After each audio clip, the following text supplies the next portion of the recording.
지역의 이슈를 콕 짚어봅니다. 헬로 이슈토크 함께 하시죠. 대구의 한 고등학교 기숙사에서 몰래카메라 불법 촬영 범죄가 발생한 사실이 수년 만에 드러나서 충격을 안겨주고 있습니다. 자, 오늘 이 시간에는 이 문제 촘촘히 짚어봅니다. 엄재진 매일신문 경북본사 취재부장 그리고 천용기 뉴스민 기자와 함께합니다. 두 분 어서 오세요. 네, 안녕하십니까. 반갑습니다. 자, 고등학교 재학 시절에 여학생 기숙사 탈의실에 몰래카메라를 설치해서 불법 촬영을 한 일당이 경찰에 붙잡힌 사건이 있었습니다. 이 사건 좀 자세히 들여다볼까요?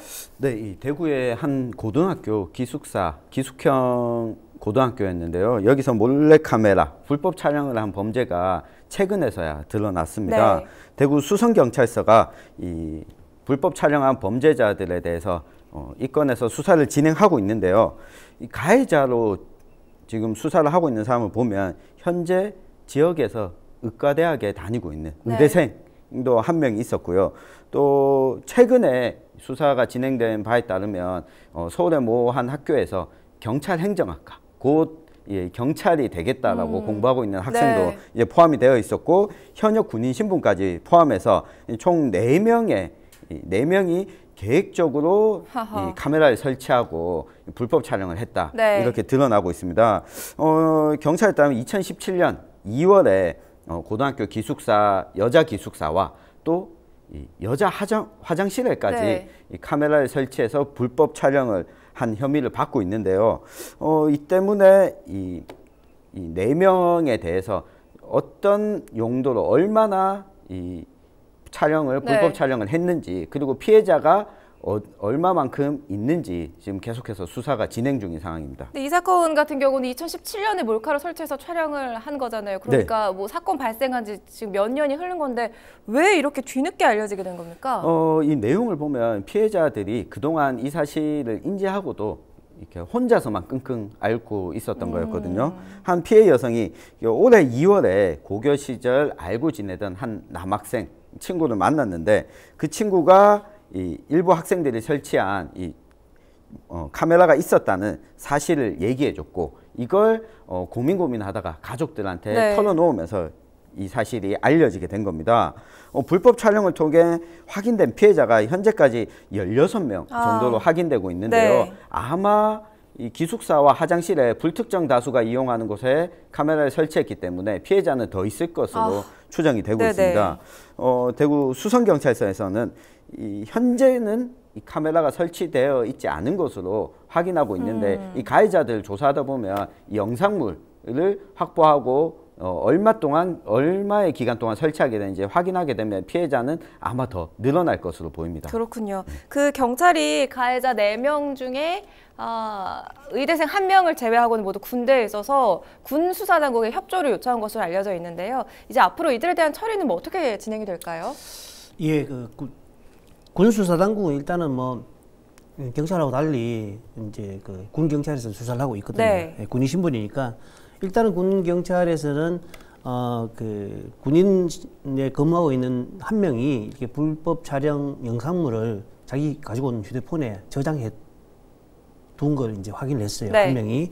그래서 과연 이제 군인이 그 영상물을 군 입대해서 동료 군인들과 이게 요구하고 다시 같이 봤느냐라는 게 정점이거든요. 만약에 이제 이 친구가 이제 그 영상물을 동료 군인들하고 같이 봤을 때는 별도의 징계 절차를 거칠 수 있습니다. 그래서 그 군경찰에 의해서 별도의 징계를 받게 되고 또 별도의 강등이라든지 유치장이라든지 뭐 휴가를 제한하다든지 별도의 어떤 처벌을 받게 됩니다.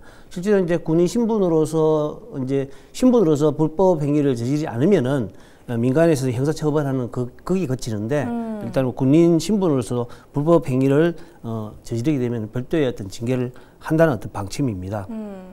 그리고 이제 앞서 이제 천 기자께서 말씀하셨던 의대생이 이제 처분인데 이 의대생이 다니는 학교에서는 일단은 뭐 수사 결과가 나오면은 징계위원회를 열어서 의법 조치하겠다라는 어떤 입장을 밝혔습니다. 근데 뭐 일단 징계 수위에 대해서는 뭐 논할 건 아니고 그리고 이제 지역에 이제 사실 이 친구들이 이제 이 가해자들이 고등학교 신분 때 이제 불법 행위를 저질렀고 지금은 이제 대학에 입학한 상태이기 때문에 관련된 대학에서는 좀 입장이 좀 다른 어떤 게 있습니다. 아, 대학생 우리 대학과는 관련이 없다 이런 입장인 건가요? 그런 거 아니고 우리 대학에 다니더라도 일부 대학 같은 경우는 고등학교 때 저지른 불법 행위다.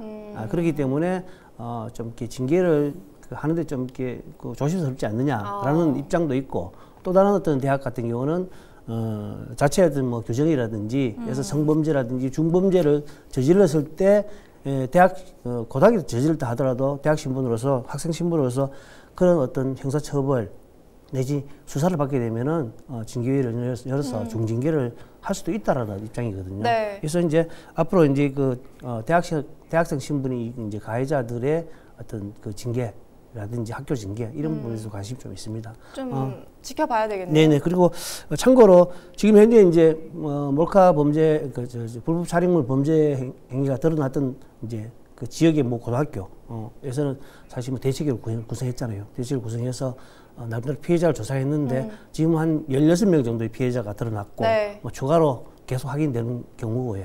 예. 동영상을 확인하니까 이 가해자들이 5차례 정도 이제 탈의실과 화장실 들락날락 하면서 그 카메라를 설치했던 것으로 이제 지금 조사되고 있습니다. 뭐 좀 충격적입니다. 그런데 이런 사건 굉장히 많아요. 지난해에도 대구의 모 고교 남학생이 여학생 화장실에서 몰카를 찍다가 강제로 전학 조치를 당한 사건이 있었잖아요. 네, 맞습니다. 그 지난해 6월 중순쯤에 대구의 한 사립고등학교에서 또 이 남학생이 여학생 화장실에서 용변을 보던 이 장면을 불법 촬영하다가 적발이 됐습니다. 학교 조사에서는 이 남학생은 호기심에 촬영을 했다라고 네. 이야기하는데, 용변 보는 모습을 왜 호기심을 가지는지, 본인이 용변 보는 모습을 보면 될 텐데 왜 궁금증을 가지는지 잘 이해가 안 되거든요.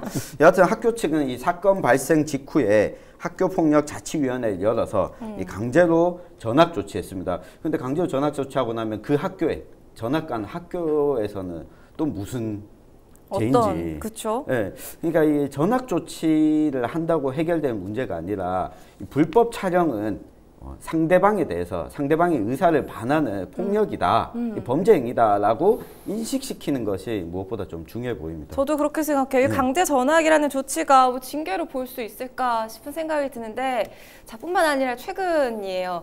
현재 경찰 간부가 채팅으로 만난 여성의 신체를 몰래 촬영한 혐의도 있는데 네. 참 참담합니다. 경찰 맞습니다. 간부예요. 네, 심지어. 경찰 간부가 이런 행위를 했다고 하면 이 불법 촬영이 범죄라는 인식이 얼마나 희미한지. 얕은지, 네. 희미한지 우리가 확인할 수 있는데요. 이달이었습니다. 5일에 대구 지역 모 경찰서의 팀장을 맡고 있는 경위입니다. 이 간부급이죠. 이 불법 촬영 혐의로 불구속 입건이 됐는데요.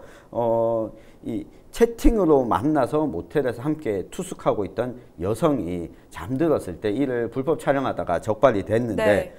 이 해당 경찰 간부는 이 처음 만난 이 여성에 대해서 촬영 동의를 얻었다 이렇게 이야기를 하고 있는데, 사실 촬영을 하는 행위 자체가 상대방의 동의를 구하지 않으면 모든 것이 불법입니다. 당연합니다. 이 카메라를 뭐 보이지 않는 곳에 설치했다고 해서 이것만이 범죄가 아니라 내가 상대방과 함께 있으면서 몰래 촬영을 하게 되면 이것 또한 불법 촬영이고, 이걸 유포해서 원하지 않는 이 장면을 다른 사람들에게 돌려보게 되거나 유포를 하게 되면 이것 자체가 범죄다라는 인식이 경찰 내부에서부터 좀 있어줘야 될 것 같습니다. 맞습니다. 그래야지 강하게 수사를 하고 좀 엄정하게 수사를 할 수 있지 않을까 싶습니다. 정말 뭐 나이를 불문하고 직업을 불문하고 그야말로 성범죄가 판을 치고 있는데 왜 이런 일이 이렇게 자주 발생하는 걸까요? 진짜 답답합니다.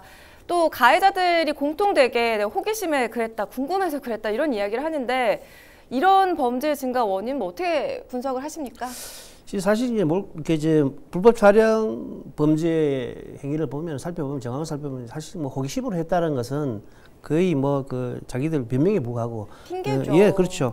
대부분은 이제 그 여러 가지 이제 이유들이 있습니다. 그래서 최근에 이제 계속 이제 불법 촬영 범죄가 속지지 않는 이유가 여러 가지 환경들이 있어요. 뭐 이제 불법 촬영을 할 수 있는 장비가 굉장히 현대화되고 소형화된다든지, 네. 스마트폰 같은 거죠. 그다음에 이것들이 이제 굉장히 조직화되고 또는 산업화가 돼가지고 이게 경제적 이익과 연결되기 때문에 이 자기 개인 호기심이나 뭐 친구들하고 공유하는 어떤 이런 선을 넘어가지고 굉장히 그 범죄화로 이제 사회적 문제가 되고 있어요. 그리고 또 이제 또 형사처벌 수준도 굉장히 미미하다는 지적들이 계속 있거든요.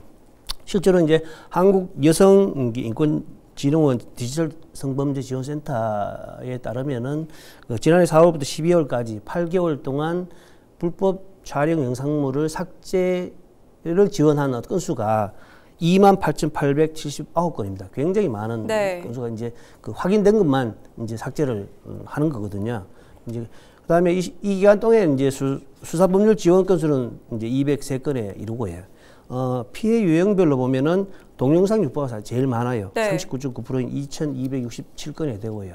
그 다음에는 뭐 유포 협박이라든지 803건, 그 다음에 그 사진 합성, 뭐 이런 사이버 괴롭힘이라든지 이런 어떤 이제 순서로 나가는데 실제로 이제 이런 어떤 그 불법 촬영 범죄가 이 불법 촬영물이 이제 굉장히 그 포괄적으로 커지고 넓어지는데도 비해 가지고 처벌 수준이 굉장히 미미하거든요.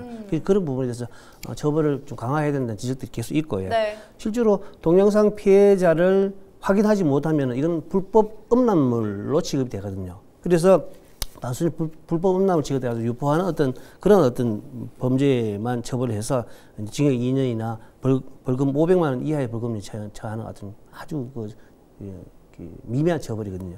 근데 뭐 그래도 경찰이 이제 그 피해자를 확인해가지고 신고를 받는다든지 뭐 실제로 피해자가 스스로 이제 신고를 해온다 그러면은 이제 뭐 그 처벌 기준이 5년 이하 징역이라든지 4천만 원 이하의 벌금에 처합니다. 그렇기 때문에 현 추세에 맞춰가지고 이렇게 양형을 높여야 된다는 지적들이 계속 있어 왔습니다. 맞아요. 정부에서 이 특별 대책을 발표하고 강력 대응에 나섰는데도 좀처럼 이 문제가 수그러드는 것 같지 않습니다. 어떻게 보십니까? 이게 2017년에 사법당국에서 확인한 불법 촬영 범죄 건수를 보면 6,615건이고요. 2016년에는 5,249건이었습니다. 1년 사이에 조금 더 늘어났는데요. 한편으로 보면 이 불법 촬영 범죄에 대해서 이제 문제가 있다. 그리고 피해자들이 이 부분을 좀 나도 이런 불법 촬영 피해를 당할 수 있다라고 인지하게 되면서 조금 더 사회적 민감도가 올라간 것으로 보이거든요. 그렇다면 늘어나는 건 이만큼 고발되는 만큼 처벌이 어떻게 이루어지냐. 이게 우리 쟁점으로 남아 있는데요. 2017년 9월에 정부에서도 이거 심각한 문제다라고 엄정하게 대처하겠다 발표를 했고 또 2018년에도 관계부처에서 합동으로 엄정하게 대처하겠다 이렇게 발표했는데요. 그런데 앞서 이 본부장님께서 지적하신 것처럼 불법 촬영 범죄가 6,000건이 넘는데도 불구하고 기소조차 되지 않는 사건들도 많이 있거든요. 이 기소조차 되지 않는 범죄가 약 3분의 2에 이르고요.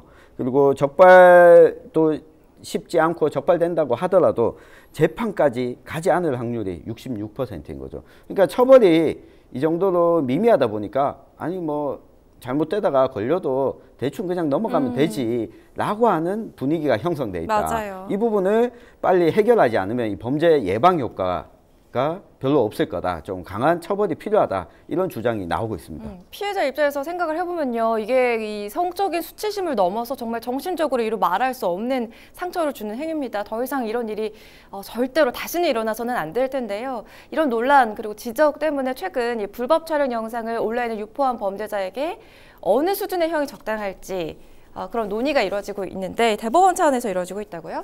예, 그렇습니다. 그동안은 뭐 정확한 양형 기준이 없었어요, 이 부분에 대해서. 그래서 대법원 양형위원회에서 하나의 이제 연구회가 본격적으로 이 부분에 대해서 이제 양형을 어느 정도 할 것인지에 대해서 논의하기 시작했습니다.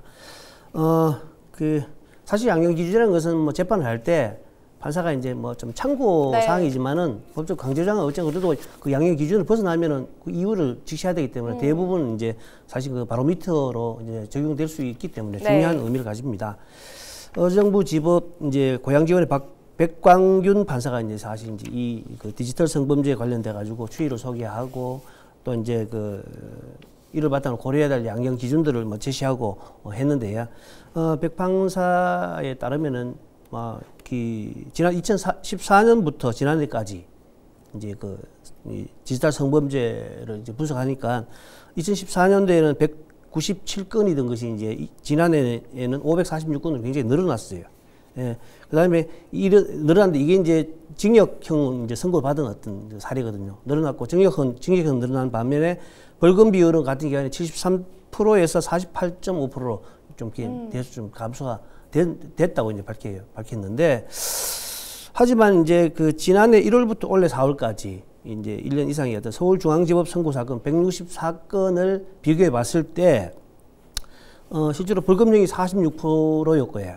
그 나머지 41%가 집행유예였거든요.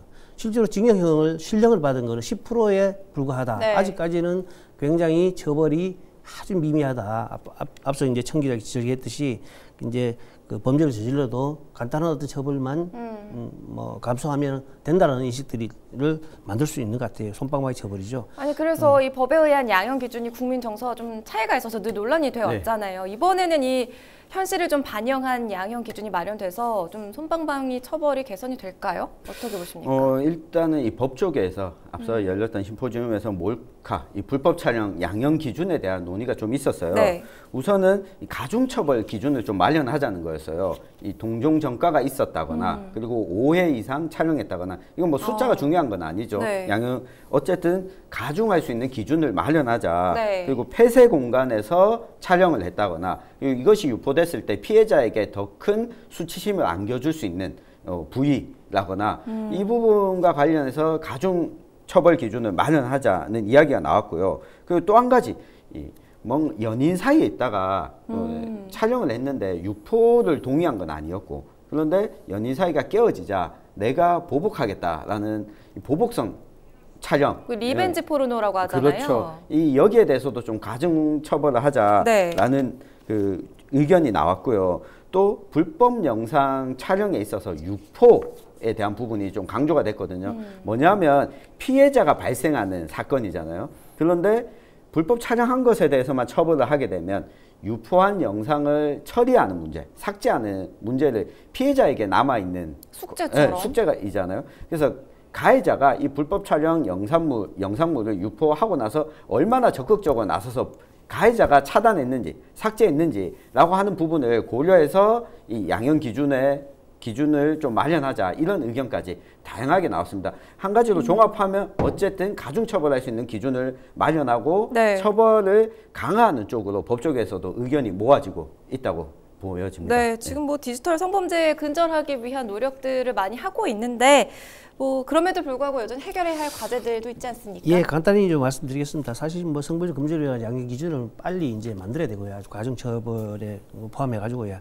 그다음에 중요한 것은 아까 이제 언급했듯이 이 이제 성범죄라는 것이 디지털 성범죄라는 것이 굉장히 개인의 어떤 범위를 넘어서 산업화되고 있다는 거잖아요. 그게 이제 일부 소위 말해서 웹하드 카르텔인데, 웹하드 운영자라든지 웹하드 업체를 운영하는 사람들, 그다음에 그 사이트를 운영하는 사람, 그다음에 이제 그 헤비 업로드라고 해서 불법 촬영 영상물을 유포하는 어떤 그런 사람들, 그 사람들이 이제 유착 관계를 이뤄 가지고 경제적 이득을 취하는 어떤 그런 행위들을 하는데, 이런 부분에 대해서 집중적으로 단속을 해야 되고요. 그다음 물론 뭐 많은 단속을 했어요.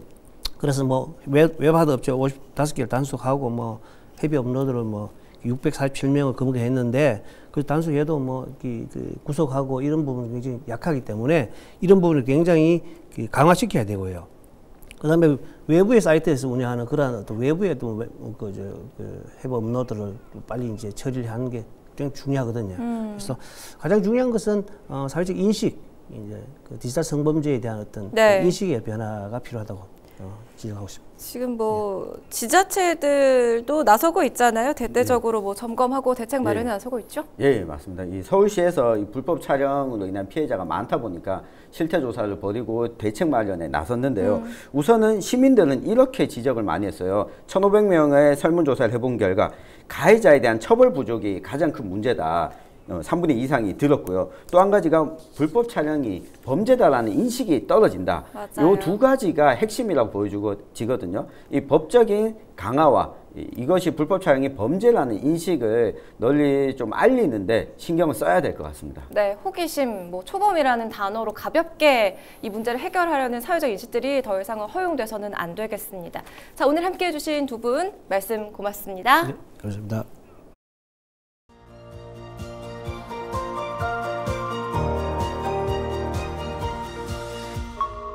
CJ 헬로